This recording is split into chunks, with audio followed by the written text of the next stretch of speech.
하나님께서 오늘 이 시간 우리에게 주신 말씀은 예레미야 애가 2장 18절로 19절 말씀입니다.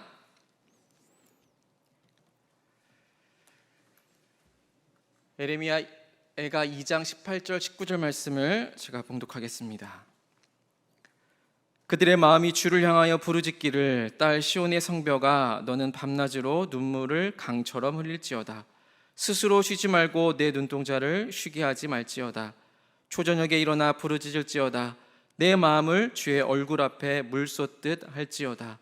갓길 어귀에서 주려 기진한 내 어린 자녀들의 생명을 위하여 주를 향하여 손을 들지어다 하였도다. 아멘.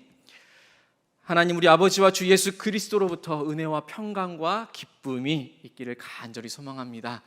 우리 옆에 분들과 함께 인사 나눕시다. 잘 오셨습니다.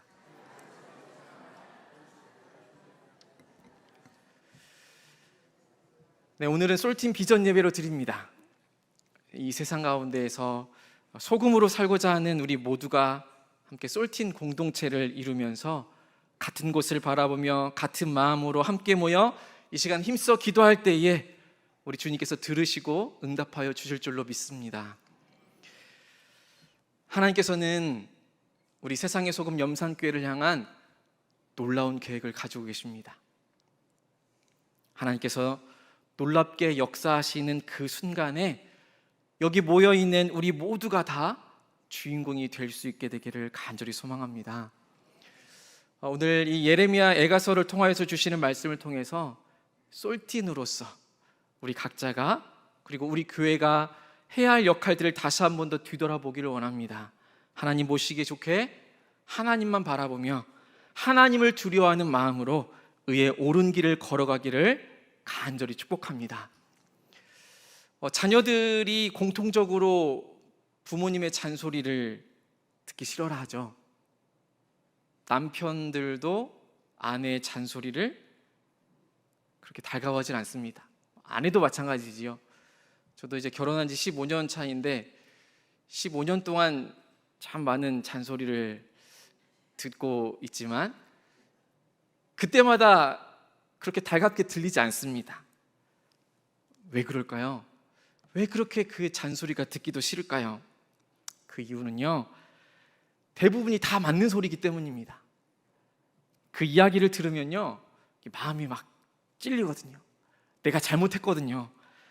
대부분이 다 옳은 소리이기 때문에 그 소리가 듣기 싫은 겁니다. 그런데 그 옳은 소리가 잔소리로만 들리지 않는 그 이유가 내가 인정하기 싫은 거에 있습니다. 그러니까 다 맞는 소리긴 하지만 이게 자존심 때문에 인정하기가 싫은 거죠. 이 자존심이 어디서부터 온 걸까요? 내 안에서부터 시작이 된 것입니다. 나 중심적인 생각, 나 중심적인 그 사고, 그것이 이제 아집으로 변하고 고집으로 뭉치면서 자존심으로 표출이 되는 겁니다.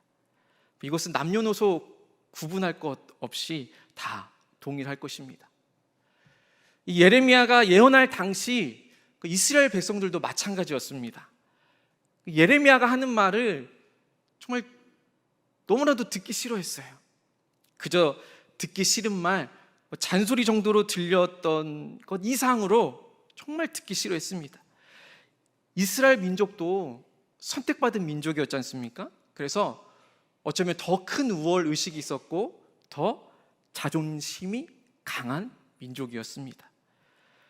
그래서 예레미야는요, 정말 많은 사람들에게 손가락질 당했던 예언자 중에 한 명입니다. 너만 왜 그렇게 유별나냐며, 당신만 뭐 그렇게 유독 다른 거냐며, 당신만 하나님 믿는 사람이냐며, 어떻게 그렇게 당신만 그렇게 의로운 척하냐며 주변 사람들에게 많은 미움을 당했습니다. 하나님의 말씀을 그대로 전하다가 죽임을 당할 뻔한 일도 많이 경험을 하게 되지요. 그도 그럴 것이 모든 사람들이 이 예레미야의 이야기를 듣는 것을 아주 싫어했습니다. 항아리를 가져다가 이 항아리를 깨뜨리고는 이게 너희 미래의 모습이야 라고 이야기를 한다고. 이 한 번 깨진 항아리가 다시 온전하게 될 수 없는 것처럼 이 모습이 바로 너희 미래다 라고 이야기하는데 그걸 누가 달가워하겠습니까? 뿐만이 아니죠. 허리띠를 가져다가 강가의 바위틈에 띠를 숨겨놓고는 여러 날이 지난 후에 가져와 보니까 이 띠가 지금 어떻게 되어 있습니까? 이제 썩어 있어요. 쓸모가 없어졌습니다. 이 모습을 보고 예레미야가 또 뭐라고 외치는 거예요? 지금 이 모습이 너희 미래다 라고 말하는 거죠. 예레미야가 계속해서 이야기하고 있는 것이 무엇입니까? 이제 곧 나라 멸망한다. 이제 곧 포로로 끌려갈 것이다. 이렇게 계속해서 이야기를 했던 것이죠. 그 어느 누가 이렇게 정말 대놓고 자기 나라 망한다라는 말을 좋아할 사람이 있었겠습니까? 당연히 싫어했습니다. 듣기 거부합니다. 유대 민족 그 자존심이 허락을 하지 않습니다. 그런데 여러분 잘 아시는 것처럼 정말 어떻게 됐습니까? 이스라엘 나라 망했습니다. 바빌론 나라로 포로로 끌려갑니다. 무려 70년 동안이나 종살이를 하게 되죠. 예루살렘 성벽은 다 무너져 버리고 그곳에 남아있는 자들도 살아도 살아있는 것이 아니었습니다.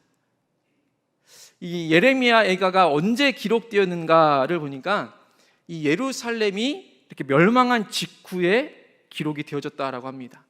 예레미야가 예언했을 그 당시 시대적인 상황이 이 예레미야는 참 이 눈물의 선지자라는 그 별명처럼 슬퍼할 수밖에 없었던 것이 자신의 나라가 이렇게 함락되고 또 파괴되어지고 종으로 끌려가고 이 모습들을 이 예레미야는 다 봤습니다. 직접 자기의 눈으로 목격한 것입니다. 그 당시의 상황을 어찌나 잘 설명하고 있는지 예레미야 애가 2장 12절 말씀에 보면 이렇게 기록하고 있죠. 그들이 성읍 길거리에서 상한 자처럼 기절하여 그의 어머니들의 품에서 혼이 떠날 때에 어머니들에게 이르기를 곡식과 포도주가 어디 있느냐 하도다. 이 세 번역의 이 말씀이 조금 더 쉽게 풀어져 있습니다. 세 번역을 보면 아이들이 어머니의 품에서 숨져가면서 먹을 것 마실 것을 찾으며 달라고 조르다가 성안 길거리에서 부상당한 사람처럼 쓰러진다. 그러면 얼마나 안타까운 상황입니까? 먹을 것조차도 없어서 배고픔에 굶주리다가 쓰러집니다. 먹을 것 좀 달라고 마실 것 좀 달라고 그러다가 이제 혼이 떠나가고 있는 상황이에요. 자식이 죽어가고 있는 그 모습을 보면 그 부모의 마음이 어떻겠습니까? 그 이전에 이스라엘의 영광스러운 그 모습을 비교하자면 정말 상상조차도 못하는 상황들이 지금 벌어진 것입니다. 그런데 여러분, 하나님은요 그냥 외면하시는 분이 아니신 줄로 믿습니다. 반드시 피할 길을 주시고 살 길을 주셔서 살게 하시는 분이 바로 하나님이신 줄로 믿습니다. 죽을 수밖에 없는 우리였지만 우리에게는 결과적으로 예수님을 보내주셔서 우리 모두를 구원해 주시지 않았습니까? 오늘 18절 말씀에 보면 이제 그 하나님의 마음이 너무나도 잘 드러나 있습니다. 우리 18절 말씀 한 목소리로 함께 읽어보겠습니다. 18절입니다. 그들의 마음이 주를 향하여 부르짖기를 딸 시온의 성벽아 너는 밤낮으로 눈물을 강처럼 흘릴지어다. 스스로 쉬지 말고 내 눈동자를 쉬게 하지 말지어다. 아멘. 이 말씀도 세 번역으로 보면요 이렇게 되어 있습니다. 도성 시온의 성벽아 큰 소리로 주님께 부르짖어라. 밤낮으로 눈물을 강물처럼 흘려라. 쉬지 말고 부르짖어라. 내 눈에서 눈물이 그치게 하지 말아라. 이 18절 말씀의 시작이 어떻게 되어 있었습니까? 도성 시온의 성벽아 라고 시작을 합니다. 여기서 말하는 성벽은 예루살렘 성벽을 말하는 거죠. 여러분 성벽의 역할이 무엇입니까? 성벽. 이 서울에도 성벽이 있는 거 잘 아시죠? 무려 17km에 달하는 이 성곽이 있습니다. 이 조선 왕조가 이 방어와 수호를 위해서 이 성곽을 쌓았었습니다. 그러니까 분명하게 적으로부터 보호하는 역할이 분명히 있지요. 견고히 지켜내는 방어선과 같습니다. 이 포로 70년의 시간들을 보냈지만 그 이후에 이스라엘 백성들이 다시 예루살렘으로 돌아오면서 가장 먼저는 성전을 건축했습니다. 성전을 재건한 것이죠. 근데 거기서 마무리된 것이 아닙니다. 이 고레스 칙령으로 1차로는 이 스룹바벨이 이 성전을 재건했지만 그 이후에야 느헤미야가 성전을 재건하고 그 성벽을 재건하고 그 성벽을 봉헌하면서 이 모든 귀환이 마무리가 되는 것을 볼 수 있습니다. 그만큼 이 성벽이 주는 그 의미가 큰 거죠. 성벽은 온전한 안식처를 완성해 주는 것입니다. 그만큼 성벽의 역할이 아주 막중한 것이죠. 그런데 그 성벽에게 지금 말하고 있는 거예요. 밤낮으로 눈물을 흘려라. 쉬지 말고 부르짖으라. 성전을 보호하며 그 안에 있는 모든 사람들을 안전하게 지키는 그 성벽과 같은 오늘날 가정을 보호해야 하고 교회를 보호해야 하며 믿음으로 이 나라와 이 민족을 지켜나가야 하는 그 성벽과 같은 존재를 감당해야 할 사람들이 바로 누구이겠습니까? 바로 저와 여러분들이라는 사실입니다. 세상의 소금으로 솔틴으로 부름받은 바로 우리라는 사실이죠. 우리 모두는요, 성벽과도 같은 존재입니다. 우리 축복하는 마음으로 우리 옆에 계신 분들과 뒤에 계신 분들에게 이렇게 한번 고백해 봅시다. 당신이 성벽입니다. 네, 당신이 성벽입니다. 교회의 성벽이고 가정의 성벽이고 이 나라와 이 민족의 성벽인 것입니다. 우리를 성벽과도 같은 존재로 하나님께서 우리를 세워주신 것이에요. 우리를 성벽으로 부르신 하나님께서 분명하게 말씀하십니다. 부르짖어라. 밤낮으로 눈물을 흘리며 부르짖어라. 쉬지 말고 부르짖어라. 내 눈에서 눈물이 그치게 하지 말아라. 여러분, 눈물은 슬플 때도 나오지만 감동이 일어날 때도 눈물이 나오지요.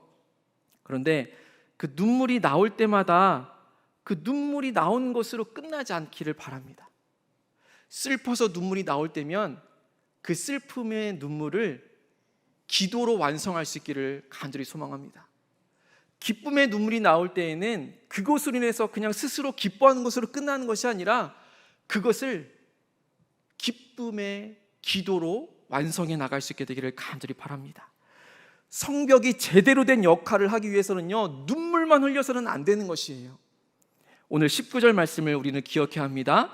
우리 19절 말씀도 한 목소리로 읽겠습니다. 초저녁에 일어나 부르짖을지어다. 내 마음을 주의 얼굴 앞에 물쏟듯 할지어다.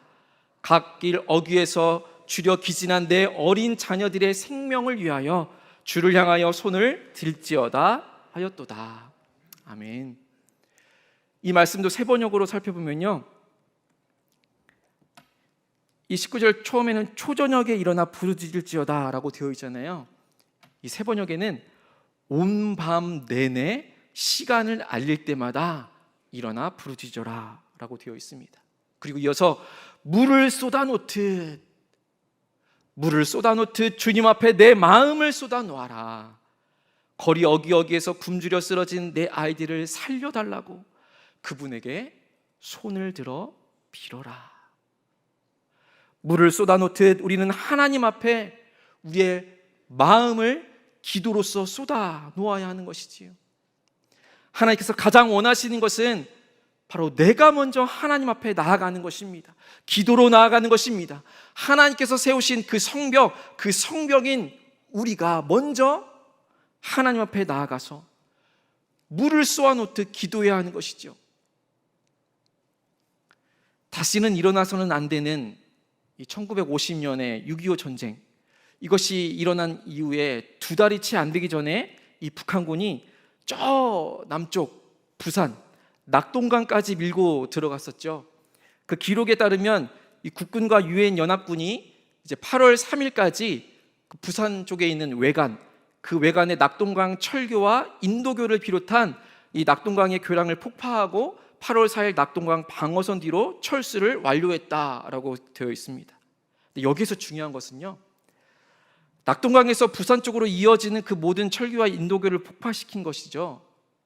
왜 그랬냐면 못 넘어오도록 한 것이죠. 못 넘어오도록. 그러니까 스스로 그것을 무너뜨림으로 인해서 방어선, 성벽을 구축한 것입니다. 하나님 앞에 나아가 물을 쏟듯 기도할 때에 가장 먼저 이루어져야 할 작업이 바로 이 모습입니다. 스스로 나 자신을 하나님 앞에 내어놓고 그동안의 내 고집과 내 잘못된 모습들이 있다면 그것들을 다 내려놓아야 하는 것이죠. 세상과 연결되어졌던, 때로는 세상을 더 중요시했던 그 다리가 있다라고 한다면 그것들도 다 없애야 하는 것입니다. 단 하나도 남김없이 쏟아내야 하는 것이죠.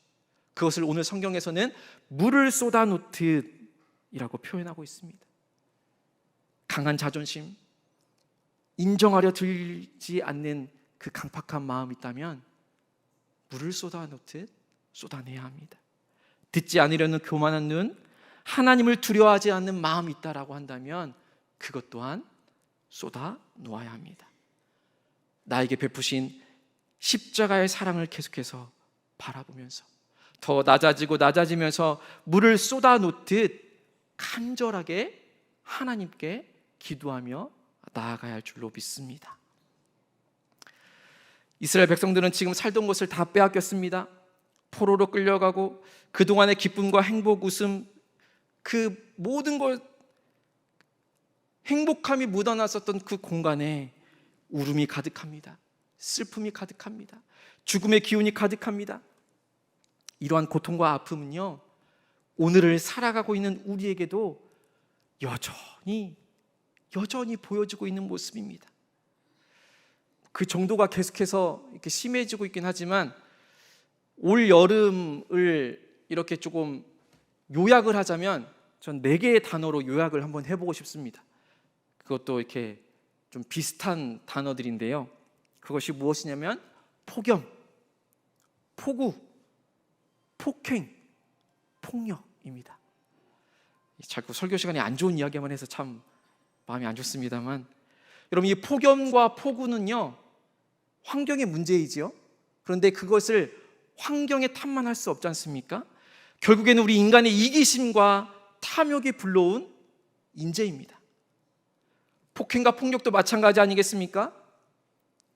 참 안타깝게도 그냥 평소에 다니는 산책로에서, 엘리베이터에서, 지하철에서, 대형마트에서, 심지어는 가정에서도 그 폭행과 폭력이 연일 일어나고 있습니다. 출퇴근길이 안전하지 않습니다. 늘 불안감에 빠져 살아가고 있습니다. 교회는 또 어떻습니까? 이미 지방에 있는 작은 교회들은요, 교회 학교 없어진 교회 정말 많습니다. 청년이 사라지고 있어요. 젊은 세대와 기성세대가 서로 섞이지 못하고 같은 교회를 다니고 있어도 서로 이렇게 교류가 없고 소통이 없다 보니까 공동체라는 그 이름이 참 무색할 정도로 교회가 삭막해지고 있다라고 합니다. 무엇보다도 이 코로나 이후에 교회 안에 세대 간의 갈등이 이제는 큰 문제로 대두되고 있습니다. 세대 간의 갈등이 이 사회에서만 일어나는 것이 아닙니다.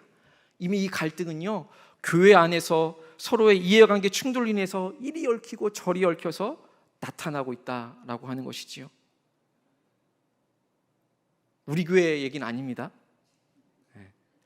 여러분, 우리의 가정은 안녕하십니까? 우리의 자녀들은 괜찮습니까? 여러분, 아이들이 태어났을 때는 어떤 마음이었습니까? 그냥 건강하게만 자라다오, 그것이 우리의 마음 아니었습니까? 근데 그것 하나 바라면서 키웠는데 좋은 학교 갔으면 하는 마음이 이제 들죠. 막상 대학교에 들어갔어요.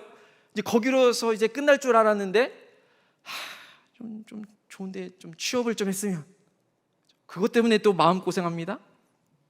거기서 끝납니까? 결혼 안 해서 걱정. 근데 또 결혼을 하니까 결혼해도 그것도 또 걱정. 근데 결혼해서 애를 또 낳아야 되는데 애를 낳아도 걱정. 그리고 또 안 낳아도 걱정. 이 걱정이 이만저만이 아닌 거예요. 거기서 끝납니까? 다른 거 다 괜찮은데, 시집장가 안 가도 다 괜찮고 시집장가 다 가도 다 좋은데 그렇게 잘 다니던 교회 안 나갑니다. 세상의 속 염산교회 믿음의 선배된 우리 성도님들, 지금 우리의 자녀들은 어디에 있습니까? 특별히 우리 믿음의 가정에서 믿음의 가장으로 서 있는 우리의 역할이 무엇이겠습니까? 연일 이어지는 그 폭염과 폭우, 폭행과 폭력이 난무하는 이 갈등이 계속해서 또 다른 갈등을 불러일으키는 그 가운데서 믿음의 사람으로 서 있는 우리 솔티인 우리의 역할이 과연 무엇이겠습니까? 하나님께서는요, 성벽된 우리가 큰 소리로 밤낮으로 눈물을 흘리면서 쉬지 말고 부르짖기를 간절히 원하고 계십니다. 우리에게 우리의 눈에서 눈물이 그치지 않도록 거길 더 나아가서 물을 쏟아놓듯 기도하기를 간절히 원하고 계십니다. 물을 쏟아놓듯 내 자신을 위해서 내 마음을 들이며 하나님께 돌이키기 위해서 기도하기를 간절히 소망합니다. 사랑하는 내 자녀와 내 가정을 위해서, 우리의 교회를 위해서, 이 나라와 이 민족을 위해서 물을 쏟아놓듯 기도하며 나가기를 간절히 소망합니다. 갓길 어귀에서 줄여 기진한 내 어린 자녀의 생명을 위하여 주를 향하여 손을 들어주십시오라고 예레미야 선지자는 하나님의 말씀을 대언하고 있습니다. 하나님께서 원하시는 것은 우리의 가정에서, 우리의 교회에서, 이 사회 안에서 믿음의 가장 최전방에서 믿음의 그 방어벽을 구축하면서 믿음의 성벽을 쌓아가면서 물을 쏟아놓듯 기도하며 믿음의 성벽이 되어주는 것을 간절히 원하고 계십니다. 시편 126편 5절부터 6절까지 말씀에서 눈물을 흘리며 씨를 뿌리는 자는 기쁨으로 거두리로다 라고 기록합니다.